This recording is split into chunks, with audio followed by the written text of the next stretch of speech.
की नाही? अंधाऱ्या गल्लीत भटकणे म्हणजे ध्यान. एकाकी जीवन, एकांत. भजनामध्ये तरी तुम्ही 10 जण टाळकरी, माळकरी, झिलकरी सगळे असतात, गाणारे असतात, वाजवणारे असतात. याच्यात एकांतामध्ये एकटाच आहे, एकटा चालो रे, एकट्याला जायचं आहे. एकांत आणि एकटेपण म्हणजे ध्यान.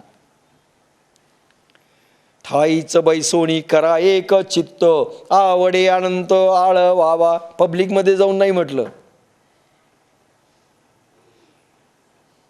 एक चित्त, एकांत साधना. भजन अनेकांतमध्ये होतं, साधना एकांतात होते. एकाकी जीवन यापन आहे. त्यासाठी असीम धैर्य पाहिजे. माणसं घाबरतात, साधक घाबरतात. तुम्हाला समजा अंधेरी रात है, 12 बजे है, अंधेरा छा गया, लाइट का पता नहीं है, उजाला नहीं है, आंखें बंद किए बैठे हो, त्यावेळेस भीती वाटते की नाही? तर मग 0 तरी लाईट लावतात, मधून मधून डोळे उघडून पाहतात. काही भूत गीत समोर नाही. मग पुन्हा कुडकुड वाजलं की काय भीती वाटते. ध्यान करायला धैर्य लागतं. काय व्हायचं देव होईल.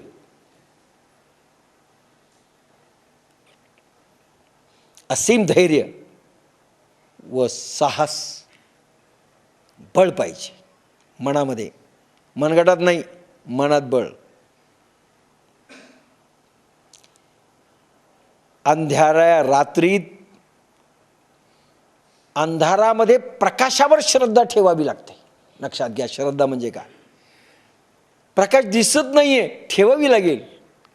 कोणाचं मी सांगितलं होतं एकदा, देव आहे की नाही? सुफी संत.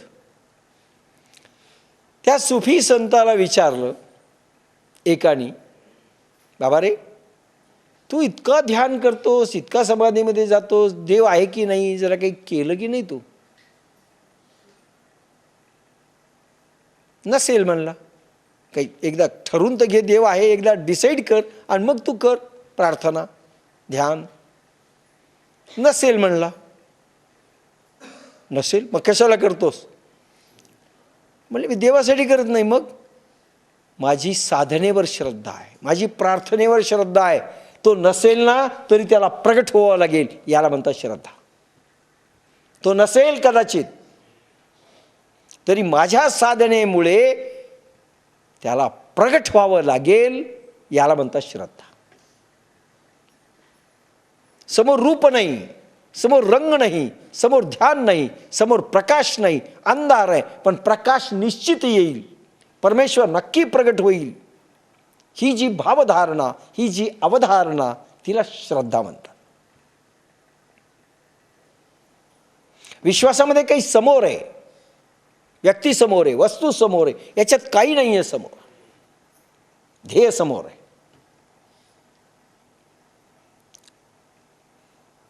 श्रद्धा म्हणजे आपल्या पृथ्वीसारखी असते. ती पालन करते, पोषण करते, सहारा देते. म्हणजे ही श्रद्धा आपल्या आत्म्याचं, मनाचं, बुद्धीचं पालन करते, पोषण करते, विकसित करते, सक्षम बनवते. म्हणून ही धरित्री आहे. म्हणून तिला पार्वती म्हटलंय. श्रद्धा म्हणजे धरित्री. आम्हाला नाही कळालं तरी श्रद्धा कमीत कमी स्वतःवर तरी ठेवली पाहिजे. आधी श्रद्धा स्वतःवर, म्हणजे स्वतःवर म्हणजे स्वतःला कमी लेखू नका, पण गर्वात येऊ नका. स्वतःला कमी लेखू नका म्हणून माणसं ठरं असे चालतात फुगून आणि भसाभस बोलतात. अहंकार आणि नाही, अहंकार शून्यता म्हणजे श्रद्धा. अहंकार युक्त तुमचं भाषण हा गर्व आहे, अभिमान आहे.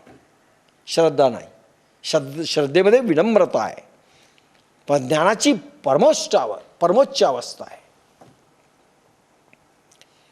ती भरण करते, पोषण करते, अफाट ज्ञान देते. श्रद्धेमध्ये इतकं ज्ञान विकसित होत जातं, माणसाला वाटतं मी फार थोडं घेतलंय म्हणून. भगवान शंकराचार्य ज्यावेळेस हिंदुस्तान जिंकला, काशीचे पंडित जिंकले, आणि त्यानंतर एका समुद्र किनाऱ्यावर चालत जात असताना सगळे शिष्य मोठे गर्वात होते. म्हणाले, गुरुजी आता तुमच्या इतका विद्वान जगात नाही. ते काही बोलले नाहीत. पुन्हा एक जण म्हणतं, गुरुजी तुम्हाला किती ज्ञान आहे हो. समुद्र तीरावरचा एक वाळूचा कण उचलला आणि त्या शिष्याच्या हातावर ठेवला. म्हणले, इतकं समुद्र आहे का, इतकं ज्ञान शिल्लक आहे, आणि माझ्याजवळ जे आहे ते फक्त वाळूच्या कणा इतकं आहे. शिल्लक किती राहिले पाहून घ्या. याला म्हणतात श्रद्धा. इथं काही नसताना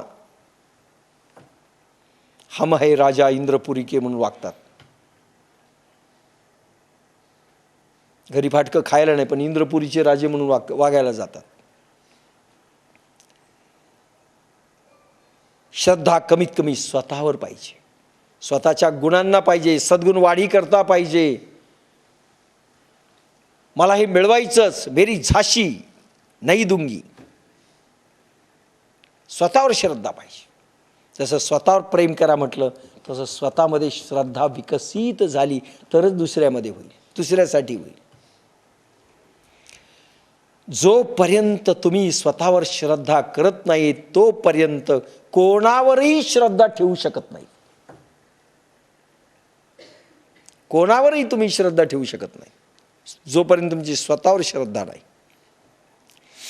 कारण स्वतःविषयी अश्रद्धावान जे असतात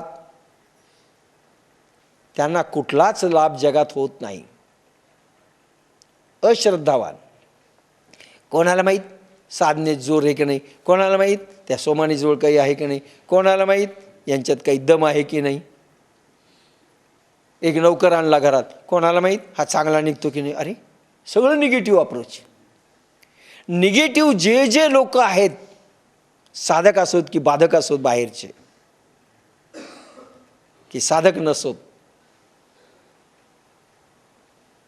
त्यांना ते निगेटिव्ह अप्रोचचे असतात, नकारात्मक दृष्टिकोन असतो त्यांचा. त्यांना ज्ञान मिळू शकत नाही, त्यांचा विकासच होऊ शकत नाही. तुमच्या घरी सुनबाई आली, आता काय बा तुमचं, कोणाला माहीत चांगली निघते की नाही. अरे पोरगं MBBSला बसलं, कोणाला माहीत पास होतं की नाही. अरे सगळं निगेटिव्ह अप्रोच. कारण स्वतःवर श्रद्धा नाही. आपण जसे आहोत तसं लोकांना पाहतो. लक्षात घ्या माझं वाक्य. आपलं कसं आहे, आपण जसे आहोत तसेच लोक असणार. आपण चोर असू, सगळं जग चोर आहे. त्यानं चोरून नेलं तर, त्यानं हे चोरलं तर संशय आहे. आपण चोर असूच तर शाहू त्याला कोणी जग दिसतच नाही. सब दुनिया है चोर चोर, कोई पैसा चोर, कोई मुर्गी चोर. ते गाणं आहे ना, सब दुनिया में सब चोर चोर.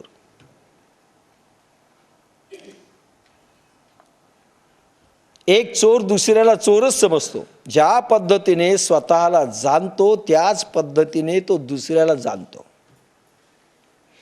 स्वतः काय आहे याचीच जशी काही तो घोषणा करतो. स्वतः काय लोकावर ते काही साधक आले, कोणाला माहिती आहे टिकतात की नाही. मला तर वाटतं याच्यातलं काही कामीचंच नाही. कारण ती स्वतःविषयीची घोषणा असते की मी अश्रद्धावान आहे, मला जुळत नाही, यांना काय जुळेल. पहा लक्षात घ्या, कोणावरच असं टिकत नाही. काही आणून द्या, नाही त्यांचं टिकत. त्याचं कारण काय की ते स्वतःचं डिक्लेरेशन असतं.